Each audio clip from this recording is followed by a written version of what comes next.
everyone. Welcome to Crypto City. Thank you for joining us tonight. First, a sincere thank you to all of our sponsors, DJ Marcus, Kipp VR, the Virtual Fitness Group, Sato Mora VR, Cyber Shay, Second Life Rich from Hume AI and Lux VR, Tinkerlove1980 from the Zen Royals and Sisters for Sisters, Venue GPS, and Barra Financial Services. And a huge shout out to my team, Blue Moon, DJ Marcus J, Loudfire, and Kipp VR. Their help each week on both on-set and behind the scenes is so greatly appreciated. And I thank all of you for helping make this show be a success week after week. We're going to do a special episode tonight about event planning and execution in the Web3 VR environment while overcoming technical challenges and app limitations. So Kipp VR and Tink are two community members we have in here on the regular basis. They're also both sponsors, and they have much experience in this, and they'll be joining us in just a few minutes so that we can offer the community some insight and some guidance. But before that, I have two interesting, rather cool things that I saw in the news that I wanted to share with you guys. So listen to this.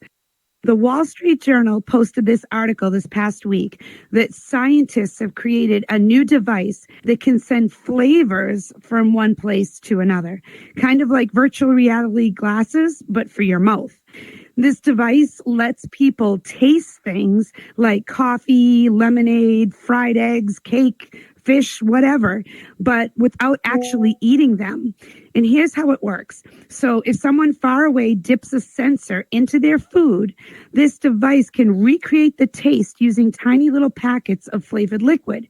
And the packets send small amounts of different tastes like sour or sweet into a tube that goes into the user's mouth.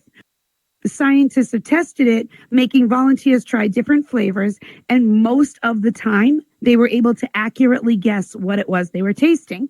So now let's think about how this could affect in VR. Right now, we can already see and hear things from far away through video calls and virtual reality. If this technology improves, we might one day be able to actually taste food online before buying it, try out recipes before cooking them, or even experience meals in fully immersive VR worlds. There's still obviously a lot of challenges for them to solve, like making the device smaller and easier to wear, recreating textures and smells, which are huge parts of what you taste, and especially like, in these kinds of experiences, and then perfecting the mix of flavors to make them as realistic as possible. And some scientists are also working on ways to send taste signals directly to the tongue using electricity instead of the flavored liquids. So it's still a while out, and while this idea is still in the early stages, it could change how we interact with food in the Web3 digital world. It's pretty exciting. And one more thing that I came across is that, and most of you are involved in here have, experienced a lot of Horizon Worlds, and you're in a Meta head quest. If you're in a headset, that's what the majority of the people are using. So Meta is getting ready to give developers more access to the cameras on the Quest headsets, which could allow for more advanced mixed reality experiences, which they started introducing not that long ago. So the new headset camera permission would appear on Meta's support website, and it was suggesting that the pass-through API is about to launch. So what does this actually mean? Well, currently, the Quest headsets and the Apple Vision Pro use cameras to show the real world, but only system software has full access to those camera feeds. So you can look through your pass-through, you can see things that are around you if you're sitting on your couch and things like that. But developers can use pass-through as background, but don't get direct access to the raw camera data right now. Instead, they receive processed information like hand tracking, room mapping, and object detection. This limits what they can do with augmented reality. With this new permission, the apps could directly use the pass-through camera feed to unlock new possibilities. For example, object recognition. Apps could recognize real world objects and then incorporate them into the games or interactive experiences. For example, a digital board game that interacts with like physical pieces. Location recognition. Apps could change based on where you are. For example, an app that recognizes a famous landmark if you were outside could change your experience that you're having in the headset. And then advanced AI features, developers could run machine learning models on the live camera feed, detecting people or pets or applying real-time visual effects. And it could really change the game. Now, how does this compare to other companies? Well, Google's upcoming XR platform for the Samsung headset will allow pass-through camera right from the start. But Apple's Vision Pro still restricts the camera access except with enterprise use, which requires special permission and is only allowed for business applications. So it looks like Meta is going to be right in the middle of those two extremes.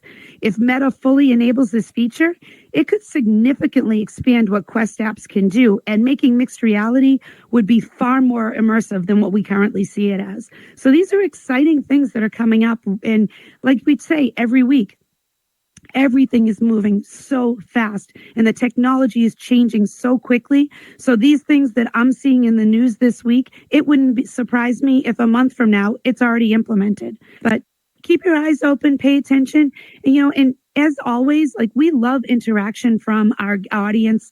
And if you ever see something that you think is worth me mentioning on the show, please DM it to me. If it's something we haven't talked about before, I'd love to share it with everybody. If you thought it was interesting, other people will too. So please, stay in communication with us.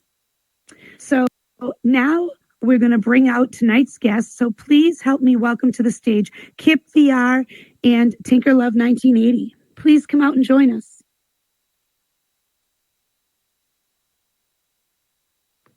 Hey, City. Welcome. Hi. Please grab a seat. I got stuck in the window. I'm just playing. Of course you did.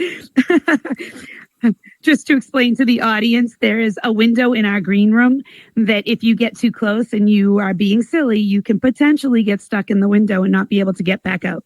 So since Kipp built the world, that makes it even funnier. Yes. I fixed it. Fixed it. I love it. So tonight we wanted to do this special episode because myself, Tink, Kipp, all of us, we either do events on the regular, even like tonight's the show that we do here, or we have special events that we do, and or regular events at clubs and things like that. So we're well versed in putting together an event start to finish and executing it. But we all know sitting up here that it is not always smooth and easy. There are definitely things that happen along the way that can derail you if you're not prepared or have a backup plan in place. So I'm going to start with you, Tink. Can you just give everybody a little bit of a background as to who you are and what you do and on the event end? I am Tinkerlove1980, CEO of Zen Royals. I manage artists in the metaverse, or sometimes I feel like I manage the metaverse, honestly. But seriously, I put on a lot of networking events, a lot of community building events, 1/4 of Sisters for Sisters, and 1/2 of Hello Soapstone. Mm-hmm. Thank you. And Kipp? That was lovely. I don't know if I can go into all of that. I'm Kipp VR. I am a world builder on the platform. I build for a couple of different platforms and stuff. Let's see. I own a couple of clubs here in the metaverse. Also in real life, I'm an audio engineer. Let's see. And that's about it. I build avatars. I manage a couple of groups, store a couple of events and stuff. So yeah, that's about it. And I know all of you know me from Crypto City, obviously, because we're here, but I also have a lot of experience doing events back from the alt space days when I was part of the flock with Blue Moon, and we did events on the regular. And then now in both Horizon and here in VR Chat, I do events with my nonprofit, Kyle's Legacy, and also some special events that we put together, like Kipp and I and Tink all were part of New Year's Eve. So there's a lot of different events that happen in here that we've worked on together. So let's talk about, what you start with when you're planning an event, choosing the right types of events for the audience and the venue that you can have it in. Talk a little bit about the process that we do with this. Well, for me, you want to go first, Kev? For me, is kind of setting a vibe to make people comfortable, because people are not going to stay around if they are uncomfortable. You know what I mean? So anything that I plan, even when we first started coming over to VR Chat, because I wanted to bring VR Chat and Horizon together, and it started with the sampler. I kept looking out in the audience when it was in the old bill, and it was really segregated. And I was like, this is so crazy to me. It's not like you have to drive anywhere. You literally have to click an app.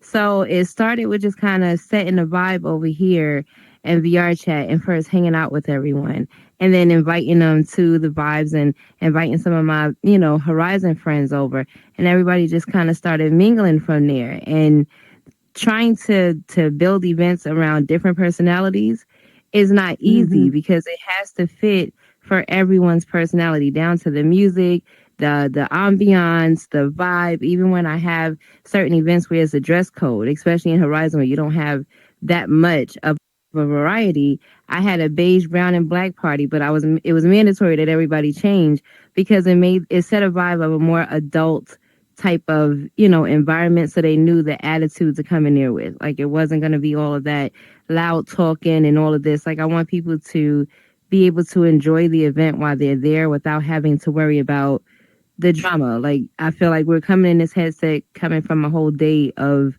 lifing. So when you come in here to an event, you don't want it to be as chaotic as what you deal with in the real world. You want to just have that peace. So that goes a long way with me.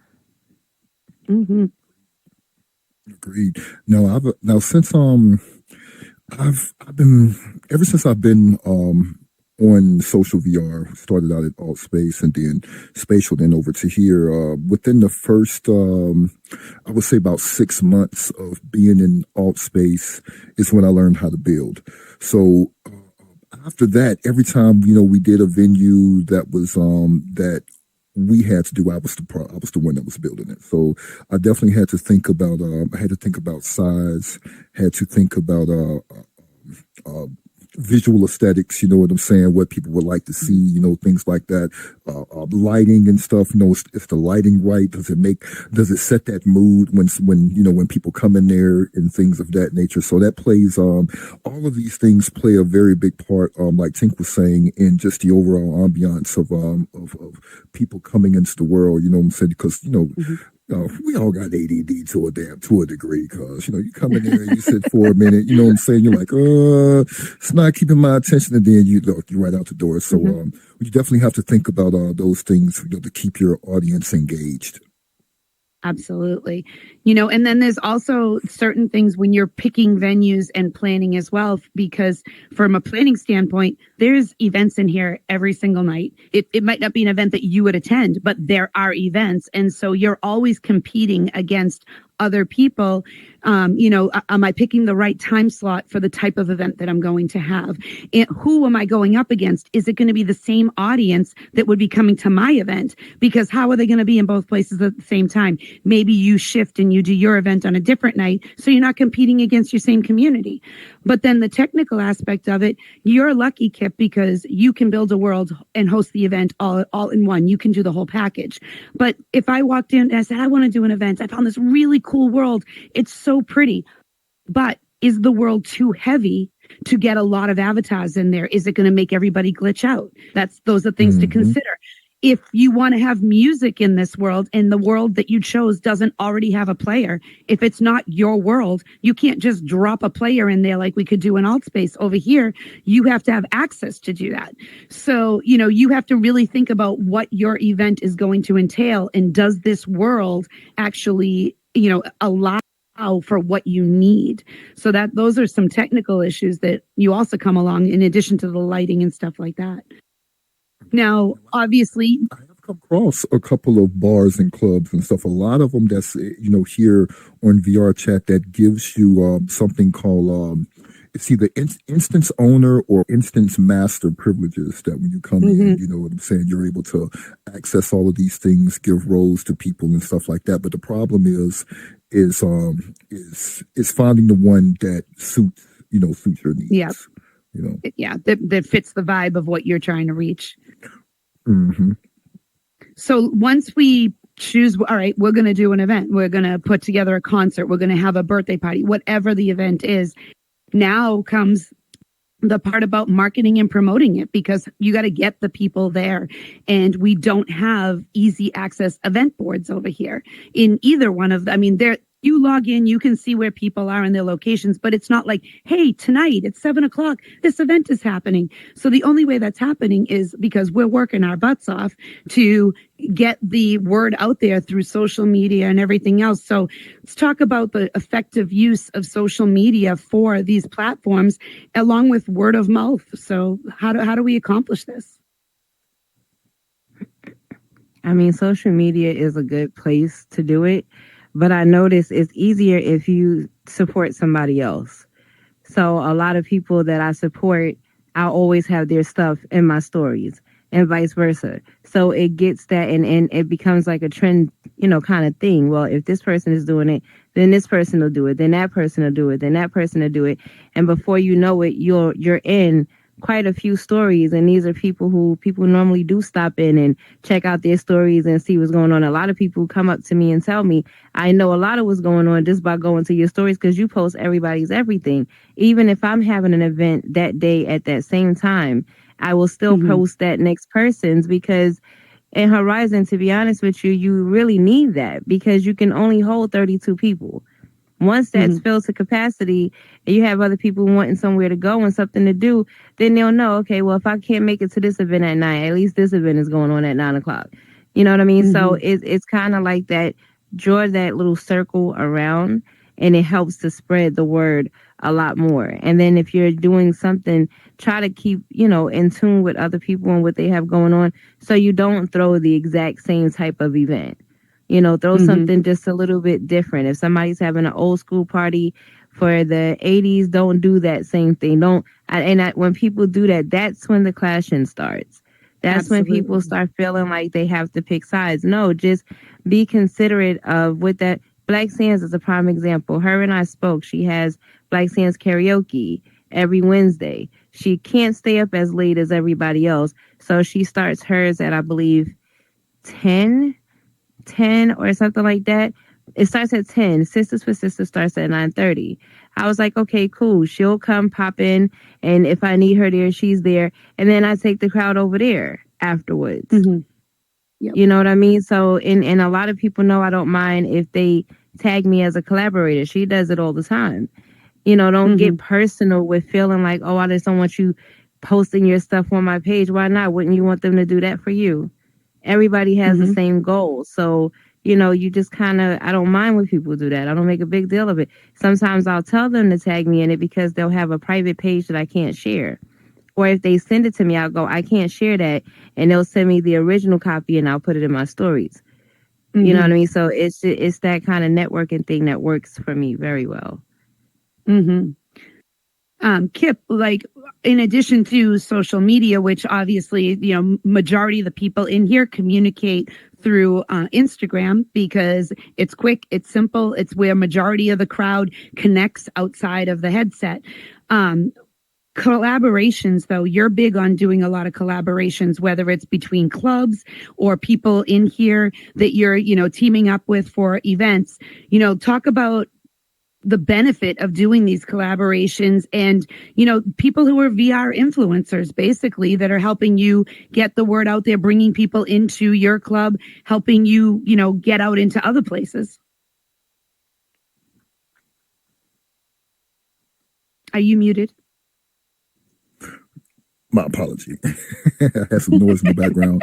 When it comes to these collaborations and stuff, building community is very, very, very, very important. We've had the pleasure of being able to connect with a lot of TikTokers. You know what I'm saying? So TikTokers they've been putting the information out there on their TikTok stories.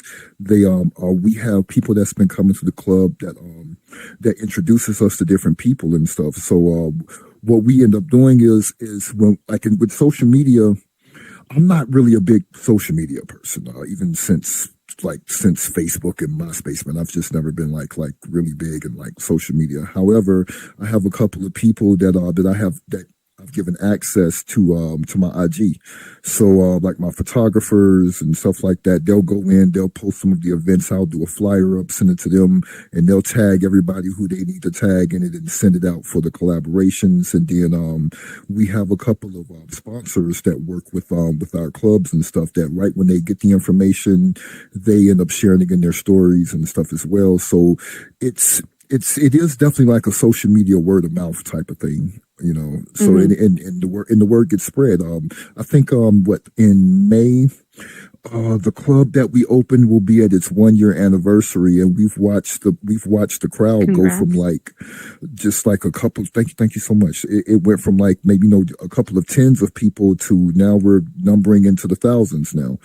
So it's been grown.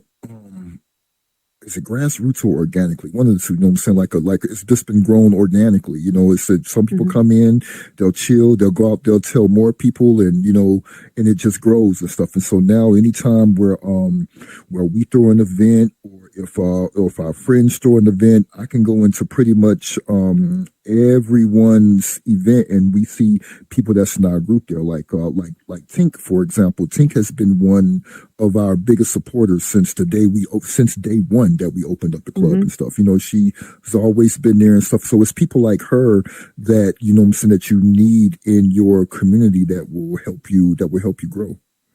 So if you have those people to help you grow, it ends up, what you're doing ends up growing in return. I agree with you. And I'll tell you, I want to piggyback off something that Tink said. We all create these posts and we share them and we send them to people so that they see them. But the collaborations on posts is huge because you're only limited to 5. You can only have, 5 people that you're sharing it with. But if each one of those 5 people has 50 people that follow them, and we all know we have more than 50 people on Instagram, but if you each have 50 people that are unique from each other, now look at how big your reach just went. So you had your little group, and now you've got all these other people that, your people, and everybody's now seeing this, and it spreads so much faster. And it's actually so helpful for getting the word out there pretty quickly too. I mean, I know personally, like when I do Crypto City and I create the posts each week, I have our team here that I tag everybody in the team so that they can share it. And then I always tag whoever the guests are so that the guests can share the post as well. Because if you're going to be on the stage, you want your people to come see you on the stage. I'm not going to know all those people, but you do. So it's great to collaborate that way. The project I'm working on with Kawan, that hip hop joint, he's got a huge reach of people that are in his music world that I don't know any of those people. And most of them are not in VR, but I'm tagging him. He's tagging it out there with his Kawan music. And all these people who are not part of VR are now seeing this, and they're watching the show. They're listening in because they're seeing it. So don't ever, underestimate the power of sharing things with other people and letting them push for you. We can all work together here in the community to let everybody's events be successful.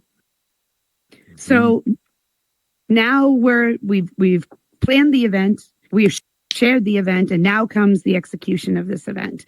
And, there's before the day of, There's a lot of planning and work that goes on behind the scenes, whether it's getting the venue ready, determining who on your team is going to have what role, and, just making sure that you've got fail safes in place in case something does go wrong.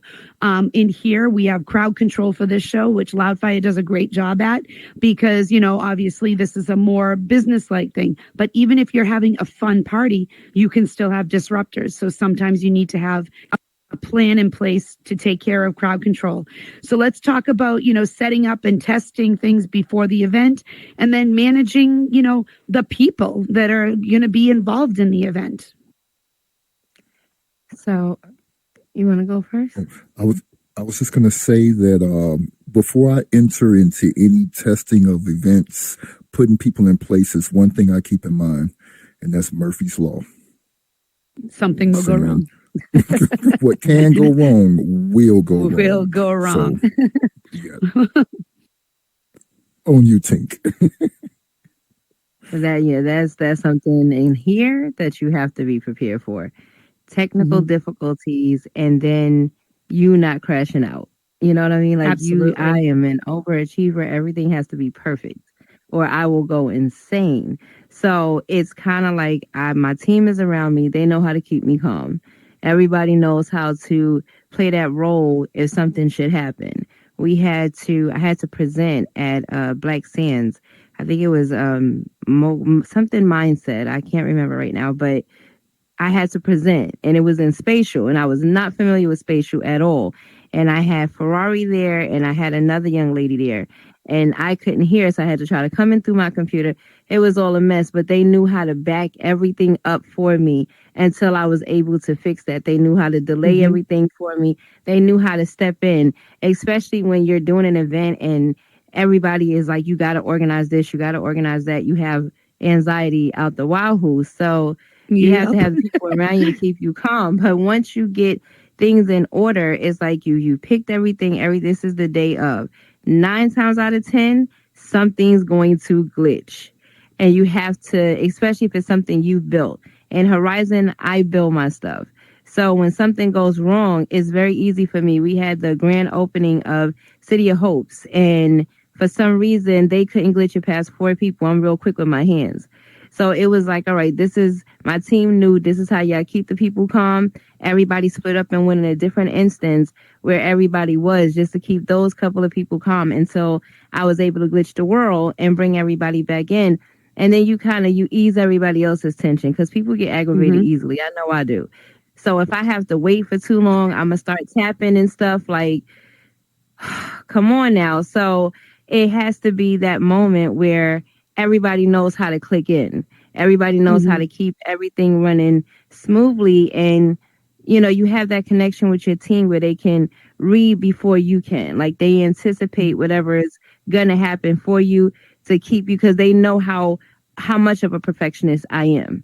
So they make sure just keep her calm for a minute. Tink, we got it, blah, blah, blah, because I'll get antsy. So, but you have to prepare for those things. I'll bounce back from it and nobody will ever know what everything else that was going on. Nobody will know. I will keep my cool. But it is very stressful because it's not easy fixes sometimes. Sometimes when it's a really bad glitch or it's a glitch you have no control over, it can kind of throw the event. You might have to postpone, do it for another day or something else. And then that becomes stressful because now if you have people that you invited that were special guests, now you have to work back around their schedule. They may not be able to make it that following week.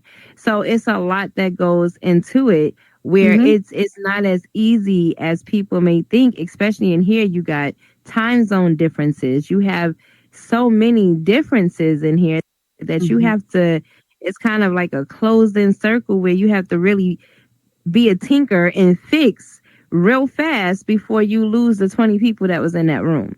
You know what I mean? So you have to be quick on your feet in here when something goes wrong, because it is not, it is very quick for people to lose their attention span in here is hell. Absolutely. So, I agree. Yeah.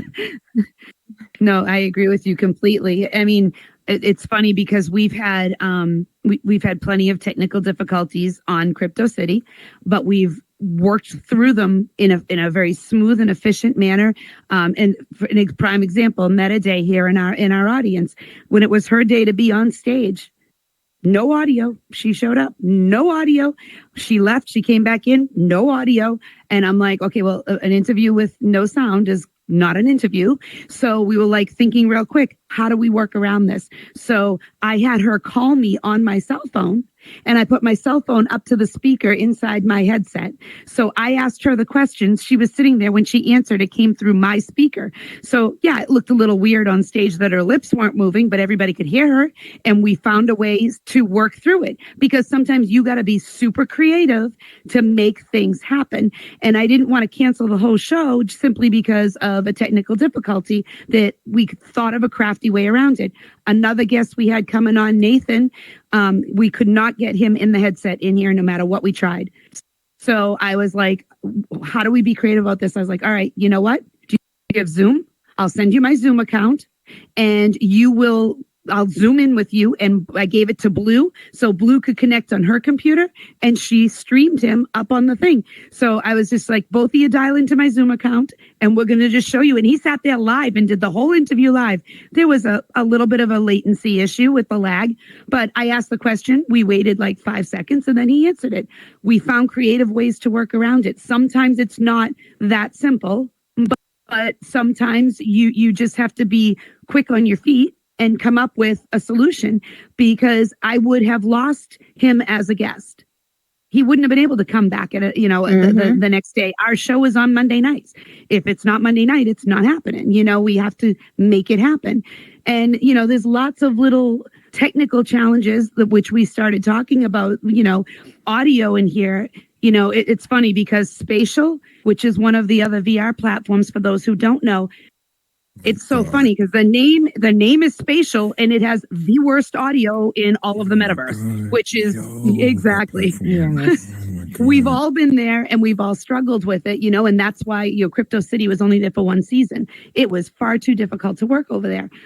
But, there are things you can do, like you mentioned. You made several instances, brought people into them, calmed people down. The worst thing you can do when something is going crazy in the metaverse is to panic, because every person who's in here has been there, whether they were a guest at somebody's event that didn't go well, or they threw an event that didn't go well. We all have experienced it. Most people, not all, but most will be patient and help you get through it. So just focus, take a deep breath, and figure out in a clear head the best way to move on. You have to. Yes, though, remember, there was a point. I was just about to jump on that. It was one instance where I was about to panic. And this one right here came up and she said, Kipp, don't panic. You know what I'm saying? The people in here, they don't know what's going on. You know what I'm saying? They don't know. They're only going to go off of what we're showing them. So took a moment, took a breather, took about 2 or 3 shots. You know what I'm saying? And figured it out. And alcohol helps. And we just back in there. Yeah. It's true, though. It's He's true. putting so mad much, pressure on himself. I'm like, listen. Like, these people don't know our lives in real life. Like, we got mad stuff, kids, lives going on. And we decided at the end of the freaking year to throw a party for the rest of y'all that don't feel like leaving the house because you want to be safe. You're not about to drive us crazy. You listening to music. The artists will be up there. You get what I'm saying? Like, chill the hell out. We are not doing this tonight. You gonna breathe. We not doing whatever we're doing. There's 80 people in here. We were already at capacity. These people, I'm like, look around. These people are having fun. They have no clue what's going on. Let them people live and listen to the music. They bopping. We're gonna sit over here. We're gonna drink. We're gonna chill. We put too much into it, and for most people, like, that year beat the hell out of everybody, and we still pulled together to do something. We are not about to overthinking, overstress. Not tonight. We are not doing that. The biggest thing is when you have an event that you have things that are planned, whether it's a timeline, a schedule or just certain things that are supposed to happen throughout the course of the night. 90% of your audience has no idea that those things are supposed to happen that way. So if, for example, Tink's supposed to be on stage first and then Kipp, but Tink's not there and Kipp has to go first, No one's the wiser. Nobody cares that he went in her place and they traded spots.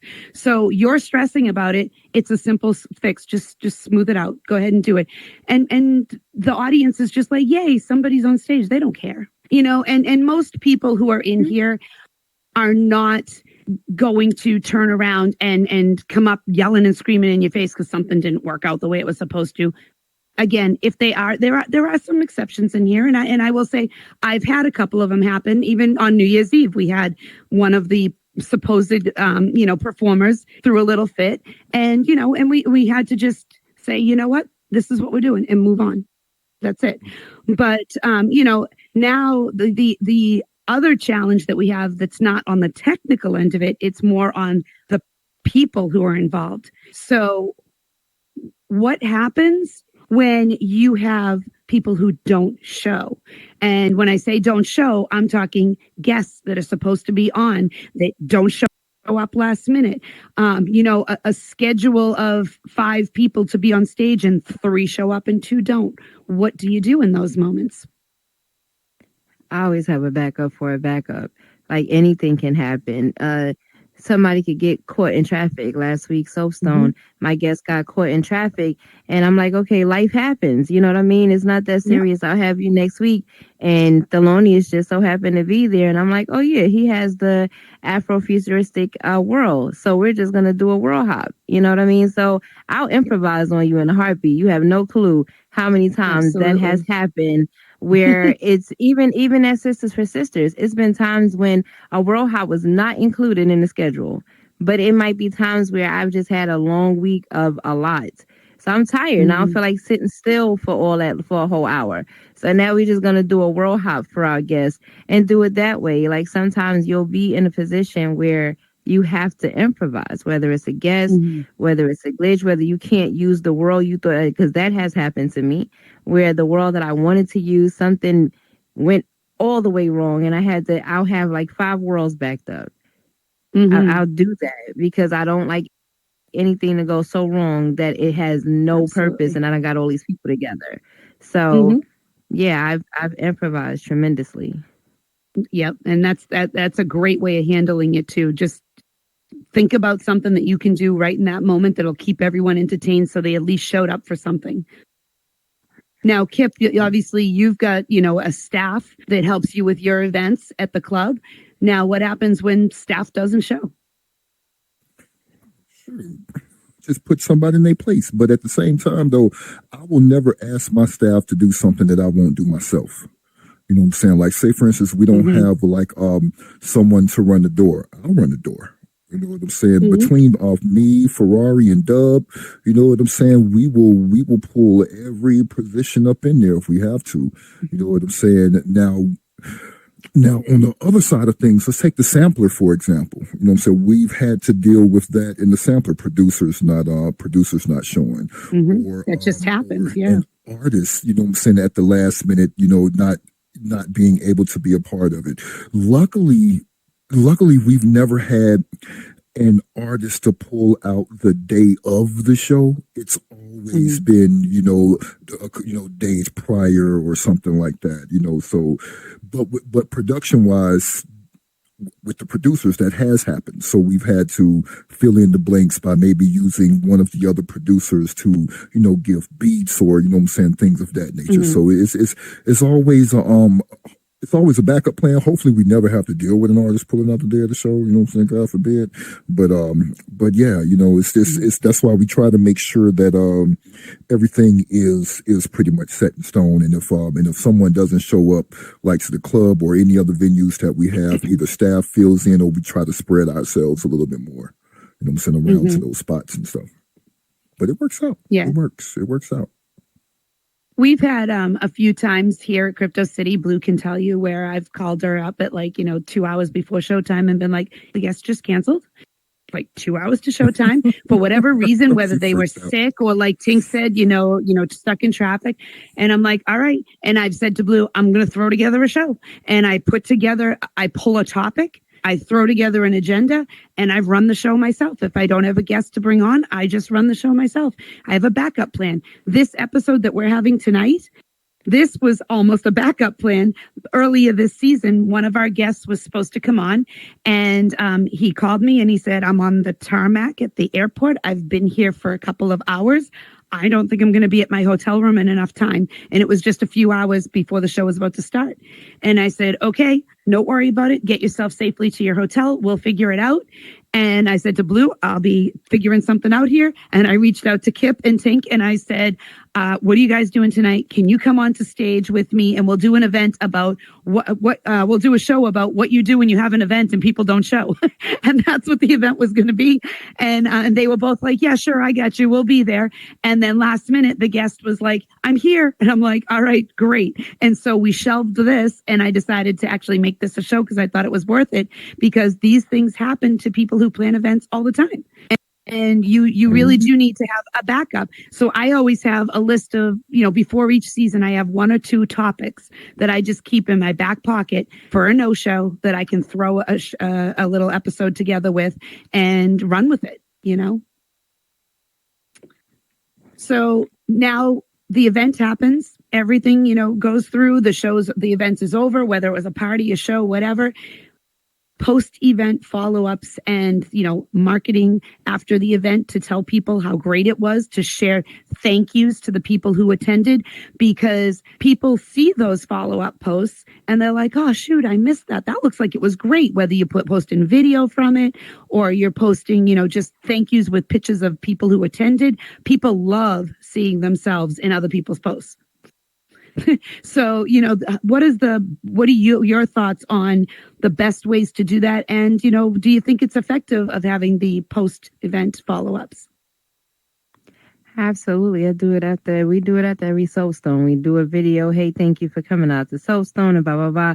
We do it after Sisters for Sisters so people can know, hey, this is, the people that were here and everybody they're leaving in good spirits. So you can see that in the confetti and the laughter. Most of the time when I press record, we're laughing at something. So you're getting to catch that little bit of laughter in the back, and it makes people more drawn to come out. Like that, like you said, it looks like fun. So maybe I'll attend the next one. So it helps a great deal. And making little reels about it. Sometimes the music is catchy. You make the video look interesting. People stop and look at it like, oh, okay, that's cute. Just to hear that song. Sometimes I'll do that. If it's a really good song, I'm like, damn. And then I want to go listen to the whole song. So yeah, it kind of collides together to make that last little bit of that event still stand out. Absolutely. I'm gonna be honest, due to the nature of what we do, yeah, we can't maybe post not so much. Post things on, what we said on our social media. However, we do have those pictures and everything in private channels of our Discord. You know what I'm saying? So if you want to get your pictures, join the Discord. There are definitely some people in here who throw events and do things that do a great job of the post-event thank you. We typically, Blue does a great job of taking little video clips throughout the episodes at night. And then the next morning she sends me a video that she's put together, and I put together a thank you post to the people who were on the stage, to the people who attended, to our sponsors, to our team. I think that, thank yous are a very important part of doing things here in the metaverse. People want to feel that their presence is appreciated, whether you're an attendee or a guest. It doesn't matter. And Marcus does a great job of that. DJ Marcus, when he does like the Meta conference, when he does block parties, anything like that, he's really great about thanking people for coming. Even his Metaversal Mindset podcast that he does, always putting out little clips from it for quite a while afterwards to show them that, I appreciate that you came through. And Gala Giant does all these really fun events, and he always takes pictures and he always pushes it out. And he has a way of making Horizon Worlds look fun. It's like, because it's hard to get the concept as much over there with videos and stuff like that, but he still makes it look really good. So I think it's important to thank people for being part of something that you threw. It's your event, but whether it's here and I have you guys on and I appreciate you for being here on my stage, but This is my show. You have other places you could have been. I needed to be here, not you. So thank you for joining us and being here. To all the guests who come, thank you for being part of this every week. You know, it's important because you could be anywhere else. You could literally be standing in your home space doing absolutely nothing, but you chose to be here with us. And I appreciate that. And I appreciate the support that everybody gives to this show and to the other events that we do. So absolutely. To like round this out before we close up the show, like let's talk about the future of metaverse events and, you know, innovations that might come through in virtual event planning. And, you know, what kinds of events do you want to see in here and what kinds of events do you have upcoming? Well, some of the events that I do want to see in here, I guess this is further down the line because the technology doesn't exist yet in the space. You know, just events to where we can collaborate in the metaverse in real time with very low latency. You know, just like I was saying at the music conference about about recording studios in here. You know, to where we can have more. We could collab with artists and stuff, you know, real time in the metaverse. I'm so waiting to see that. And as far as future plans with Sky Song and just the DSA brand, did my own personal brand, you know, we're looking at trying to branch out into some little nice little gaming worlds and stuff. You know, nothing too extravagant, but at least a little something to hold your attention for a little bit longer. Just Nice. We'll see how it works. But it's definitely going to take a lot of collaboration with other coders and scripters and stuff in the metaverse as well. Because I'll only have like novice to intermediate skills when it comes to like scripting and things of that nature. So it's definitely going to take reaching out to the scripting community in order to get that stuff taken care of. Nice. How about you, Tink?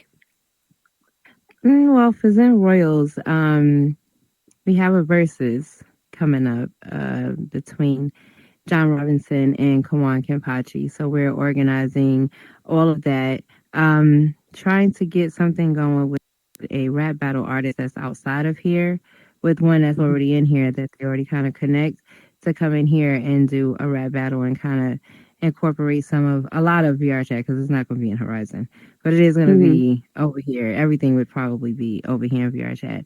And as far as Sisters for Sisters, you know, we're doing what we do. We're growing. We are kind of organizing more to incorporate a little bit more to make it more defined for women.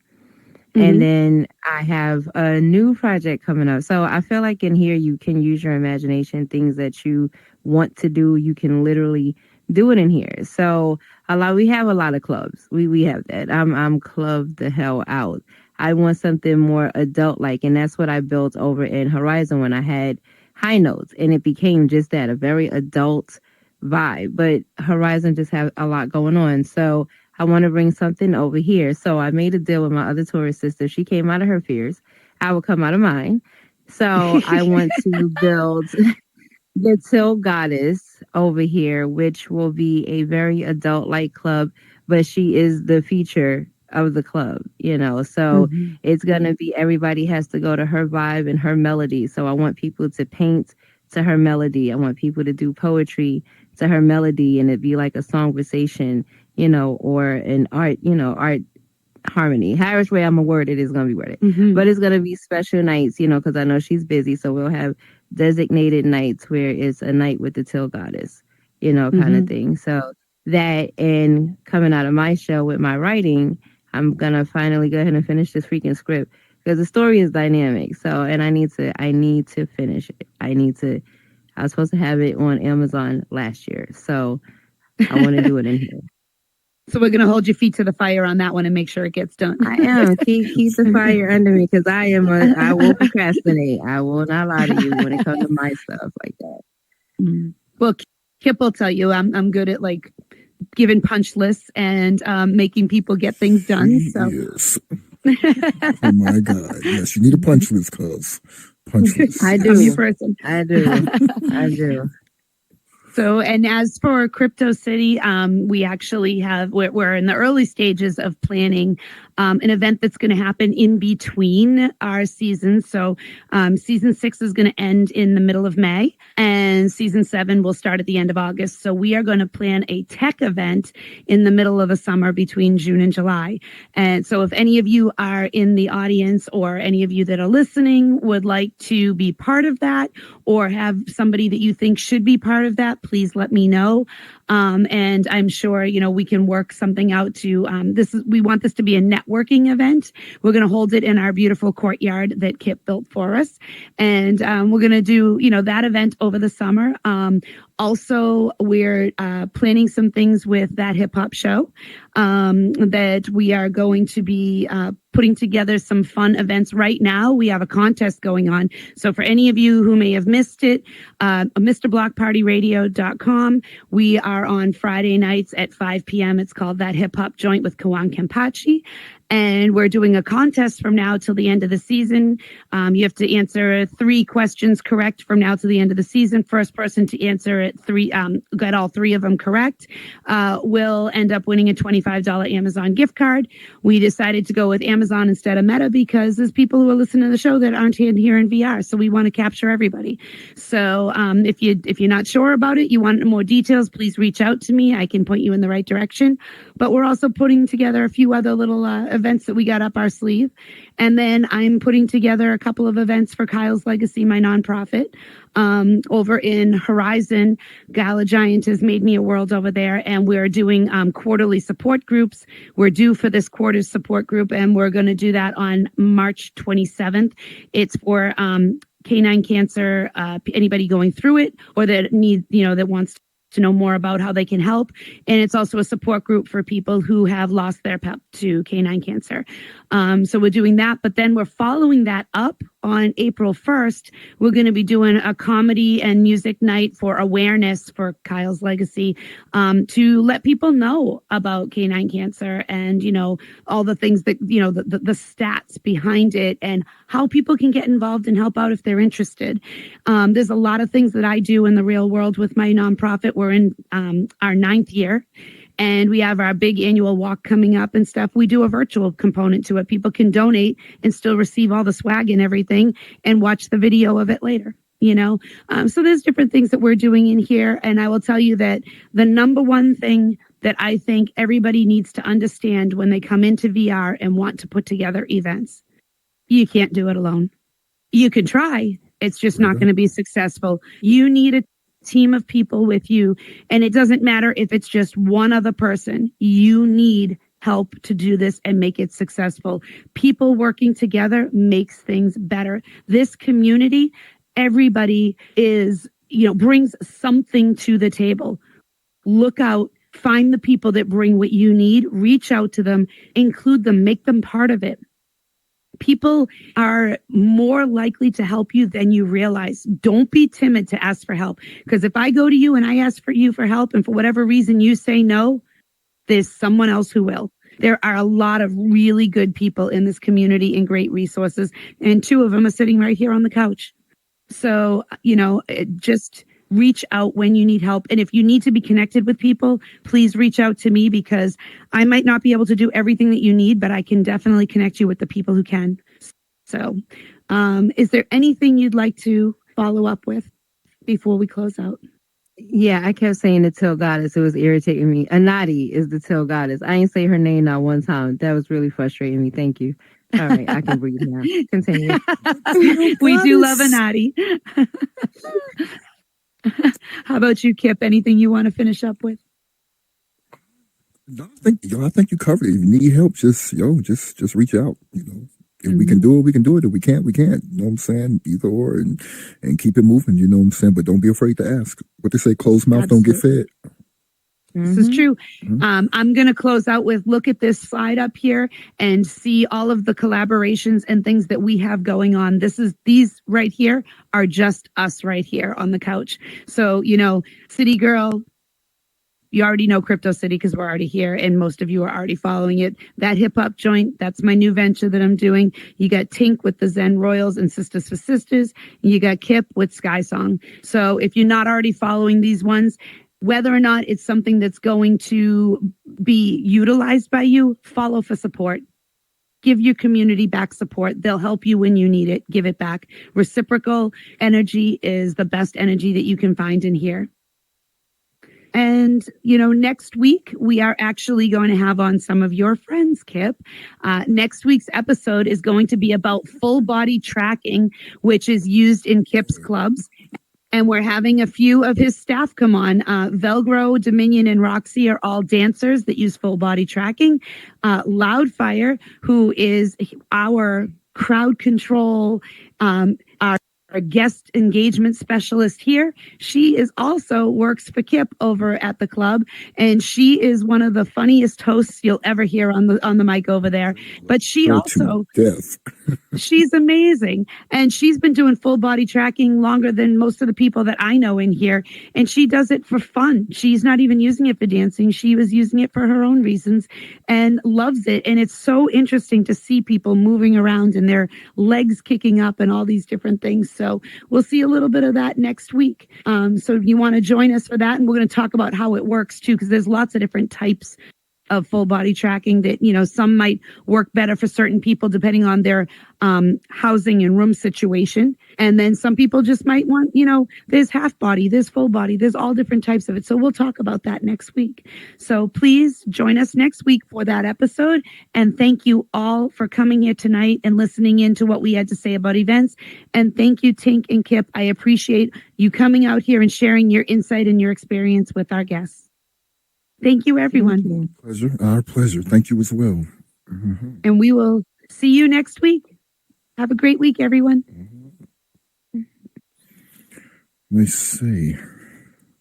And we are off. Cut.